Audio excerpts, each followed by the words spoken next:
Hello everyone, I am Bradley Sward, Associate Professor of Computer Information Systems at the College of DuPage in Glen Ellen, Illinois. And this video is going to take a look at x86 assembly language as it pertains to multiplication and division. So I have one example that has two separate functions set up in it that use multiplication and division, and we're going to just convert it into assembly language as proficiently as at least I know how to do it.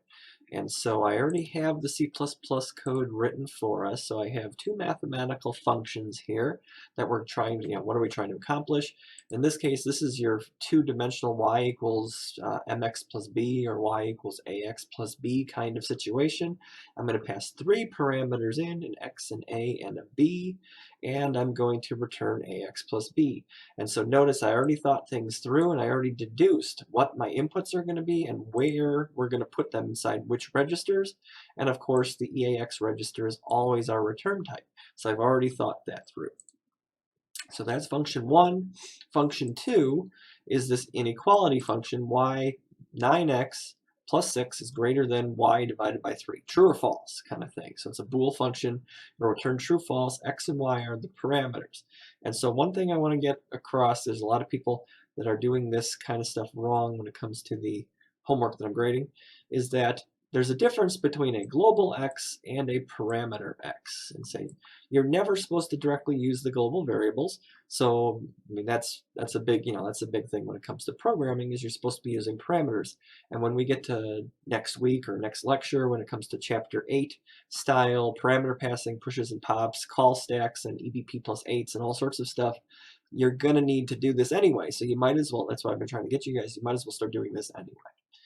So the global x is one thing, but down here is where you're going to turn the global x and then make a copy of it, push it into a register, and then move it along.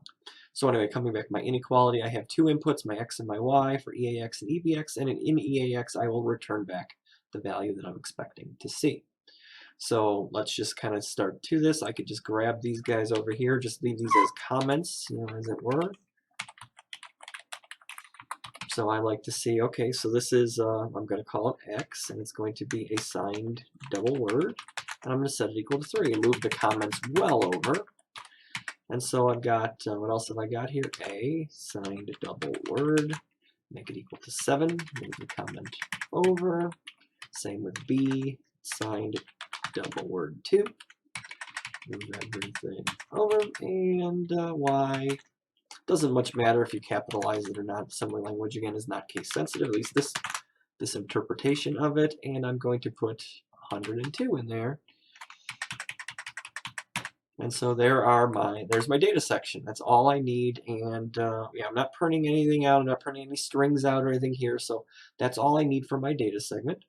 And so let's take care of the main first. And again, I thought things through. I took some time and I worked it out, not only in the programming language, but I kind of thought, how will I start working to transcribe this thing? How would I be the compiler? How would I be the assembler? How would I turn a high-level language or a higher-level language into something smaller? So throwing some comments on here. So okay, so coming back to it. So I already have I can't just pass along, just call, I mean, I'm going to eventually, but I just can't call AX plus B and just expect it to work. Just say, oh, just use X and A and B and Y for whatever you need. It's like, that's just not how things work. So to make this thing work, I'm going to move this, get this over here. We discussed just a second ago that what I'm going to have to do is I'll move into the EAX register, that's the X. And I'll move into the EBX register, that is the A, and I'll move into the ECX register, that is my B. And then the cout is simple. I'll just do call CRLF. And let's see, this isn't going to build because I haven't defined AX plus B yet, but will everything else come from, yep, the only thing that's wrong is that I haven't defined AX plus B. But everything else is going to match up when we set this all up. X is going to be my EAX, A is going to be my EBX, B is going to be my ECX. And so I can steal this. Yeah, I don't need those other ones here, because all I'm going to do is switch the A and the B. So then the B is actually going into the EBX register, which is actually the A, and then the A is going into the B, so just reverse them so I can kill this guy off. Okay, so that's all there is to that. And then the same goes for just this inequality. It's just, might as well just borrow the whole thing here. I'm just going to call inequality. And so I'm going to move x into EAX, and I'm going to move y into EBY, or sorry, y into EBX, and then call inequality and print out the result. Because again, this, not just this, I also need to call right int, because that EAX value as it comes back from the function needs to be interpreted and evaluated. We're not going to be printing. You don't see any print statements inside of the functions. You see it in the main, and so that's where I forgot to do this. And I usually do things a little more simple. I even break it down a little further down so it's a little easier, but I neglected to do it this time. So then, okay, so this time around, okay, move x into EAX, move y into EBX, call inequality, which is this function, right? So this guy right here, and then print it out. So maybe I just move it down one. I'm not going to fix it up since we're already 6 minutes in, and that's just boring. But then you see the CRLF. Okay, so that handles that. And then just to finish the deal, I'm going to move y into EAX and x into EBX, and then that reverses the two parameters. And so boom, boom, boom, this, that, whatever. And now I should have 4 mistakes in my code, and that should be only 4 mistakes. This always comes up if you have an error, so you can reject that out right here. So I just have the fact that I haven't defined my functions yet. And just for the record here, let me run this so you can see what values we're supposed to get out of this. We're supposed to get 23, 13, 0, and 1. 23, 13, 0, and 1, right? Like whatever we do in C++, we better darn get the same results here in assembly language, because I'm doing the same. I'm trying to port this program into assembly language. 23, 13, 0, 1. Okay, so I have my C++, and now I can bring this in a little bit if I want to, and just kind of, not that, the one in the middle here. Oh well, who cares? Okay, so this pretty much takes care of the main down here. Everything is taken care of. I call my function, I print out the result, and I do my CRLF, and I do it 4 times over with the parameters, hopefully in the right order. Pretty sure I did it, but I'm not 100% sure. Okay, so now we get to write the functions. So ax plus b proc, ax plus b and p, put a ret in there. So this is still chapter 7, so I'm not going to do any of the chapter 8 style, push pops, and all that other stuff. This is just chapter 6 if you haven't already noticed that. Chapters 5 and 6. So again, coming back, what am I doing? I'm just going ahead and trying to fulfill my contract here and just say EAX at the end of the day is going to be equal to AX plus B. So I already have one of the values. I have X stored in the EAX register. Here, I can steal this and just change the comment mode so we can see what's going on here. So EAX is X, EBX is A, and ECX is B. So if EAX needs to always be part of the multiplication, remember, especially if we're going to be using double words, I need to use EAX and EDX to make this thing work. So, and there might be overflow, but we're not going to worry. This class does not care for worrying about the overflow. But what we're doing is it's always EDX times something times a register or a memory, and then EAX holds or I guess if you want to think about it, EDX holds the high end and EAX holds the low end of the actual multiplication of the two numbers. So if EAX is already part of this thing, and then I'm going to multiply by A, I can just go ahead and do mul A. So, you know, because, I'm sorry, mul EBX, because EBX is the A. Sorry, got confused. It's too easy to get confused. You as just watching this, I bet, are feeling the same way. So I can take, okay, mul EBX, take whatever's in EAX, which is X, and multiply it by whatever's in EBX, which is A. So that's what I want, A times X. And the result that I care about is stored in the EAX register. So to finish the deal off, all I have to do is add to the EAX registers whatever's in ECX. That's all we have to do to make this thing work. And that's just because, you know, like some of the work is done down here and then some of the work is done here. So we're kind of sharing the duties in a way to kind of get this thing done. And again, next time around, we'll push things. We won't have to worry about variable names. We have to make sure we push things in the right order. But this should do it. Not 100% certain. I can comment out the inequality test here, and I can try running this, and I get, and what matters is the first two. I get a 23 and a 13. And so the other, so the other two doesn't matter for anything since we haven't fixed anything up. We actually broke it in the process of just making our program work. And so, yeah, 2 lines of code. You're like, this is crazy. That's all it needed was that, the multiplication and the add. So then now, once I have it working and I'm content with it, the final step is always to remove and to push and to pop all the registers that were modified that I didn't say anything that I didn't promise that I would fix up and change, or just ruin in the process of running my code. And it's it's one of those things. For loops, you have to understand ECX gets modified. And for multiplication and division, you have to understand that EDX is also modified. EDX is not located. You don't see it directly anywhere in here, but it is played with anytime I do a mul or an idiv. So I have to do literal push EDX, and then the last thing I do is pop EDX, so that everything else, because mul EBX, that EBX isn't modified. EAX and EDX is modified. And so EAX is modified here. So the only thing that's modified outside of EAX is EDX. So I got to push it and pop it back. But that should do it. And again, you will not really see the difference. But the thing is, it's our contract to put everything back other than ECX. Like clean up the entire workspace outside of whatever EAX is, because that's the only value I said I was going to change. So coming back one more time, again, you will not see, like I said, you will not notice this so much until if you worked on a larger program, you would know, like, oh shoot, that I'm blowing out my registers by trying to call these functions. And you say, like, a lot of our time is spent pushing and popping. That's a given, but that's really okay. Our CPU can handle that just fine. Okay, so that's my AX plus B function. And so now we just kind of do the same thing here with our inequality function.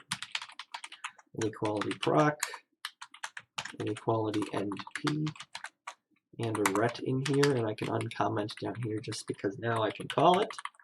It'll get the same results, the garbage that we have now, but at least it's running. So notice I'm running a few lines of code, testing it, running a few lines of code, testing it. That's what we do here.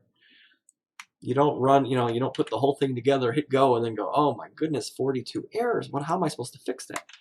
Baby goose steps your way through. What is the next iterative step to get something working, and then fix it if it's broken? And how do I get there?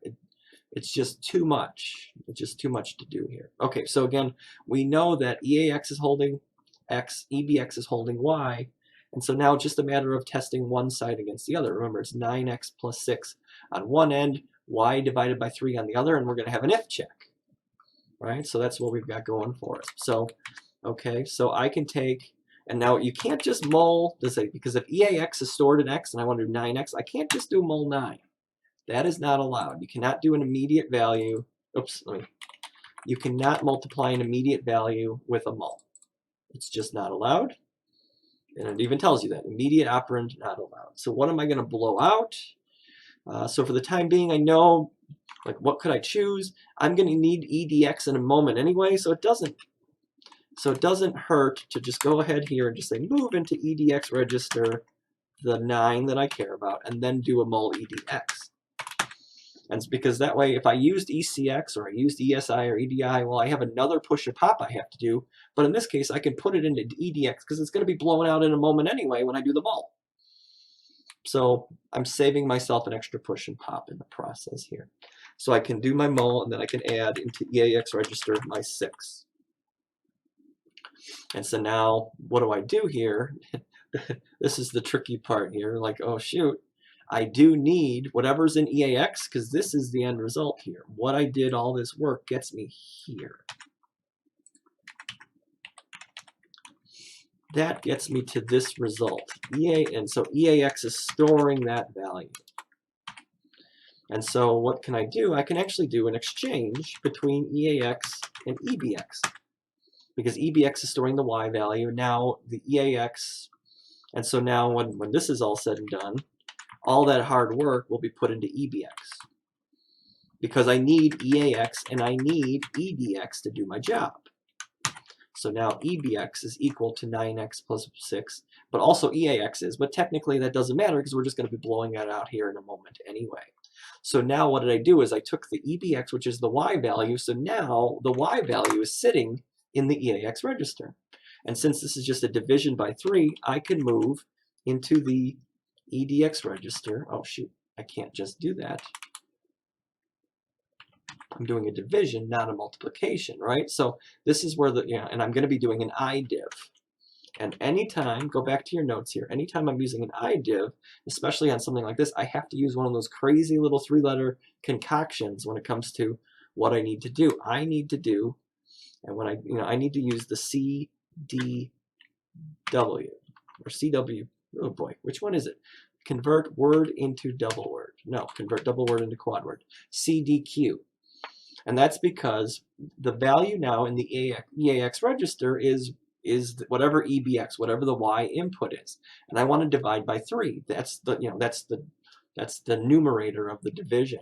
So, but I need the EDX register to store the 0 portion of that number, because that the EDX colon EAX, that entire 64-bit quantity, that is what's going to be getting divided by when I divide by the 3 in a second here. So I have to make sure I do the CDQ. So I said so EAX holds the Y, CDQ extends the Y out into the larger space, and now what I can do is now I can't use EDX anymore. So I guess it was pointless to even try in the first place, because I can't use, because EAX is storing a number, EDX is storing a number, and EBX is storing the left side of this equation. So I do need a fourth. Whatchamacallit here? I do need a fourth register, and I could move into the ECX register the 3 that I'm going to be dividing.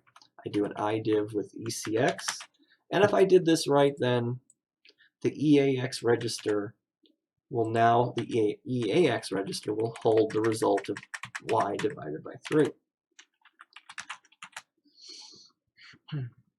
So I've done both sides of the equation, and now if I'm thinking about this, now it just comes down to setting something equal to 1 or 0. Is this thing true or is this thing false? And so, okay, so what I can do here is I can just do a simple straight up comparison. And I want to compare EBX to EAX, because EBX is storing the actual 9x, the left-hand side of this thing. And so I want to handle what happens if this is jump if greater than, since I'm using signed math.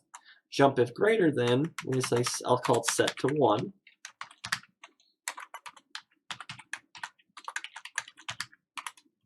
And I'll put a done down here. But otherwise, when I fall through, I don't need to have a label, but I like to put it in here just so I can see it set to 0.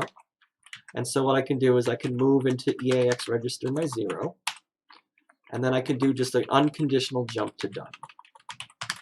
Because I'm around, I'm jumping around, so I don't do here, which I'm just going to move an EAX register to 1.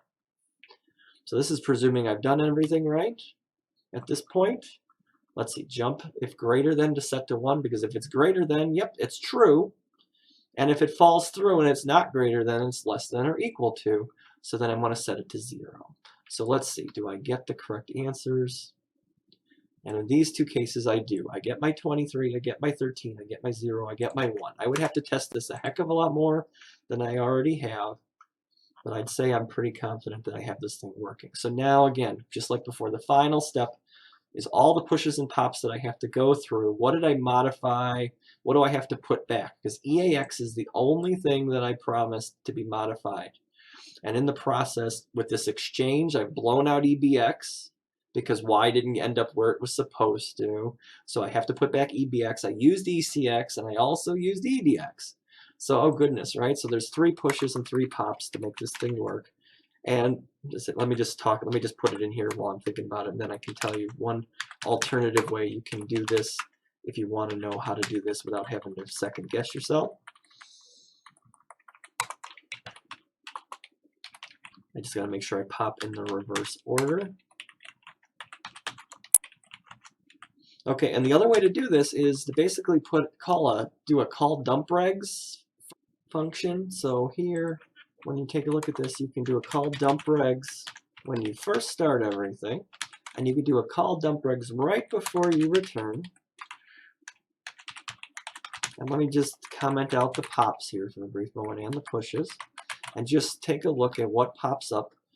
So you're looking between these two, and you say, okay, EAX has changed like we expected, but EBX has been modified, ECX has been modified, EDX has been modified, ESI, EDI, and EBP and ESP, you kind of give or take. It's, you know, it hasn't been changed, but it may change depending on other factors, but that's irrelevant right here. So yes, B, C, and D, and then let's look here. A has been modified, B has been, C, well, in this case was not modified, but that doesn't mean, you know, that might mean we just got lucky there, and then the D wasn't as well. But so in case this, you know, we do know we're changing ECX and we're changing EDX, so maybe I just picked bad examples for values here or whatever I did, but just to make sure I can put the pushes and the pops and put them back in, do the call dump regs.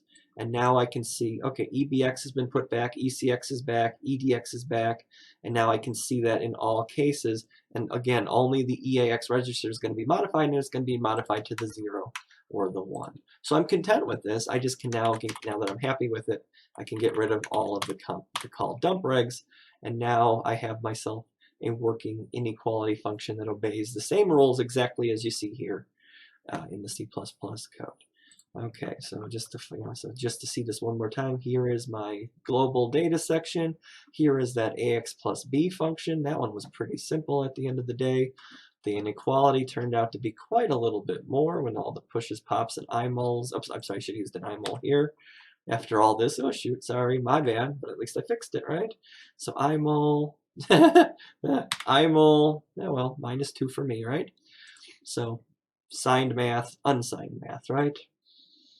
Just whatever, it is what it is. At least I fixed it, just like you guys have probably been yelling at me for 20 minutes or so to fix that. But I figured it out before we closed out. That's the important part. Okay, so let me just bring this back so it looks so everything's nice and neat looking again. Everybody's lined up so it's a little easier to read. So okay, so I've got my AX plus B function, push, do a mul, do an add, do a pop, do a return, and then all this extra stuff with my if statement. And then the main function works out perfectly. So again, a lot of times I do recommend, like I say, baby goose steps. Get the main working before you worry about the functions. If I ask for input, make sure I can get an input. Print out that the input's coming in correctly so that you know at least that you got input, and then start working toward the next step. And then, you know, making sure that I can move variables around and do things like that. Then start the functions or whatnot, that kind of thing. All right, so that's my words of wisdom for today.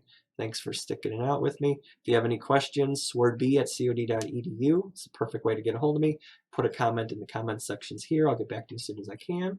And well, thanks for sticking again, and we'll see you next time.